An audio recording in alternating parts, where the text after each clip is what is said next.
Dalawang sanggol ang natagpuang patay sa magkahiwalay na lugar. Nahuli ang babaeng nag-iwan umano sa sanggol sa loob ng sementeryo sa Pangasinan. Ating saksiyan. Nagbabantay ang caretaker na si Alberto sa loob ng Binmaley Public Cemetery sa Pangasinan nang mapansin daw niya ang isang babaeng pumasok sa loob ng sementeryo sakay ito ng motorsiklo na may dala-dalang kahon. Paglabas, wala nang kahon yung kanya, dala niya. Kaya nagtaka ako, kaya pumasok ako dito, namin yung kahon na dala niya. Nakita niya ang kahon sa likod ng isang nicho at nang buksan, tumambad ang patay na bagong silang na sanggol. Tinawag natin si Municipal Health at para i-conduct din yung postmortem doon sa bata, which is isang lalaki.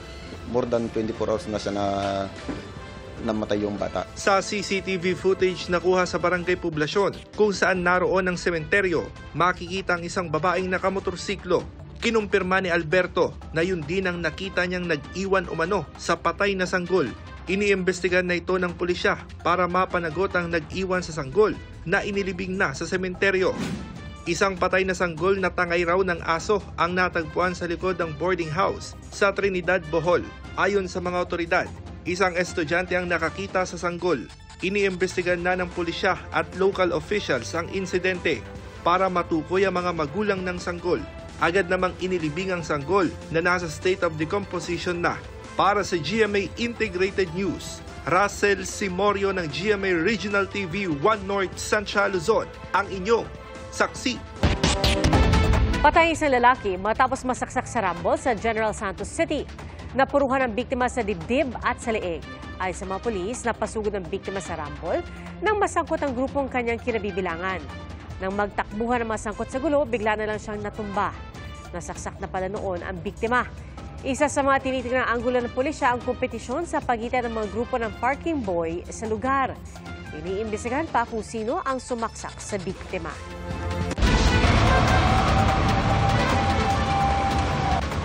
₱12 milyong halaga ng ari-arian na sunog sa Cebu City. 2 bahay at isang warehouse ang nilamon ng apoy sa sunog na sumiklab alas 3 na madaling araw kahapon. Iniimbestigahan ng BFP ang sanhi ng sunog. Paninita sa mga e-trike, e-bike at iba pang light electric vehicles na dumadaan sa pangunahing highway sa Metro Manila sinimulan na. Alinsunod ito sa MMDA Regulation No. 24-002 na nagbabawal sa mga ito pati sa tricycle, pedicab, pushcart at kuliglig sa mga circumferential road at national road sa NCR. Sa unang 2 araw ng pagpapatupad nito, sisitahin lang ang mga mahuhuli. Pero simula sa Miyerkules, maninikit na ang MMDA sa lahat ng lalabag. 2,500 pesos ang multa at kung walang lisensya ang driver o di kaya hindi rehistrado ang sasakyan, mai-impound ito.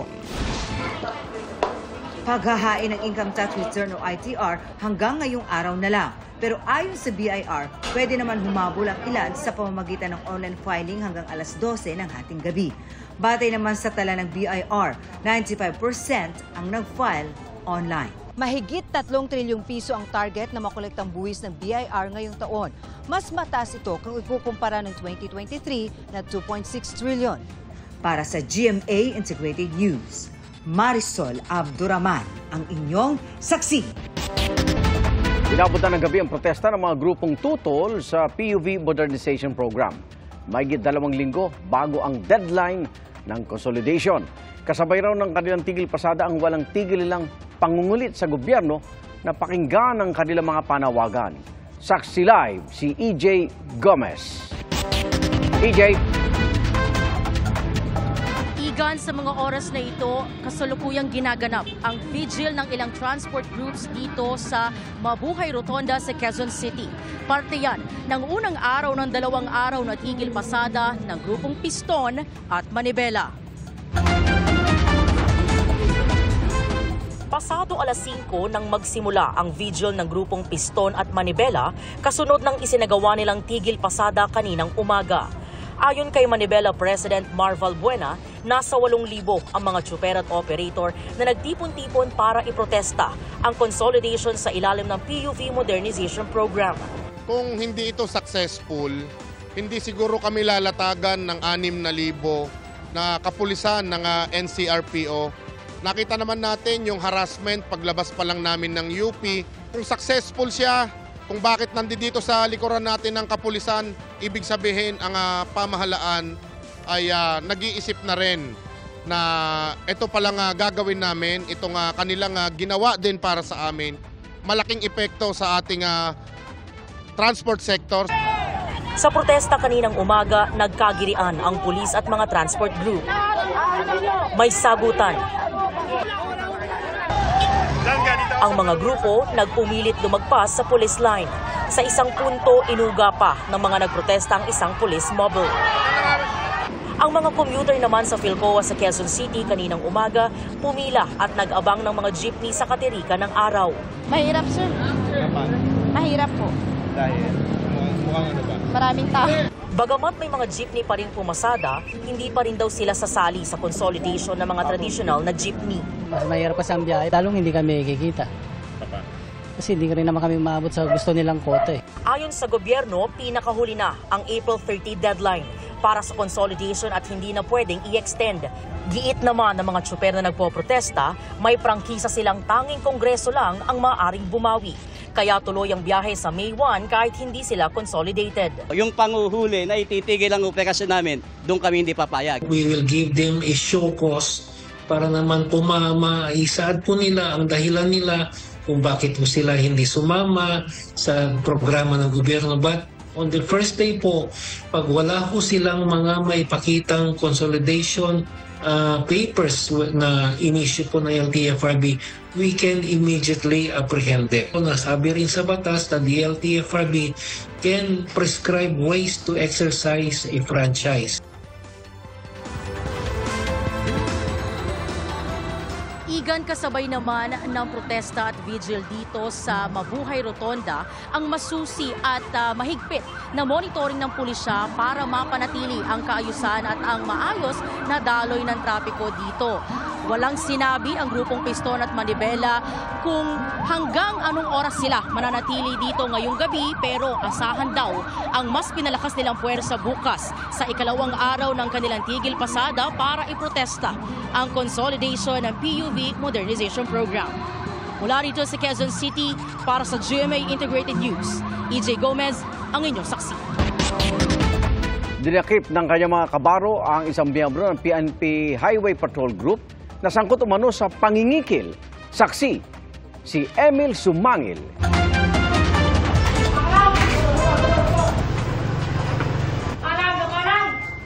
Unang pumasok sa target area ang puwersa ng PNP Special Action Force. Agad nilang pinadapa ang dalawang lalaking inabutan nila sa bungad ng opisina. Maya-maya pa, umalingaw-ngaw ang magkakasunod na putok ng baril. Makan. Palang ha.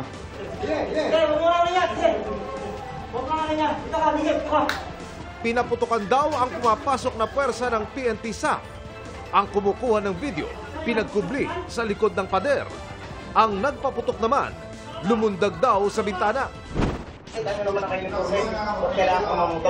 Ilang sandali pa'y nakita siya sa paanan ng gusali. Hirap daw na makakilos makaraang lumagpak sa semento. Nang maklear na ng SAF ang area, dito na pumasok ang IMEG. Tapalang ha. Walang tapalang. Ito yung mga imig to ha.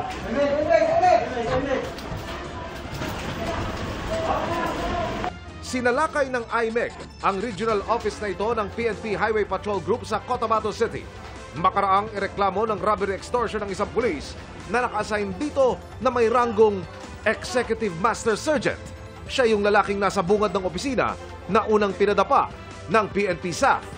Ayon sa IMEG, hinuli raw ng suspect na pulis ang complainant at inimpound pa ang sasakyan nito dahil sa problema sa plaka ng sasakyan. Nagpalit daw siya ng plate number kaya in-impound yung sasakyan niya. Dinala doon sa headquarters ng RHPU. Okay. Sa Probar. Ang sabi, magbigay ka ng 50,000, pwede mo nang dalhin yung sasakyan. Hindi raw ito ang unang beses na kinikila ng suspect na pulis ang complainant. Nag-report na sa IMEG kasi napikon, 2 beses na niyang ginawa. Last month, na-plug down din yung sasakyan niya. Nilagyan pa ng barrel sa likod, meron daw barrel. Nagbayad siya ng 300,000. Kinulong siya ng isang maghapon, walang kaso. Pinakawalan ng IMEG ang isa pang lalaking inaresto makarang mapatunayang wala itong kinalaman.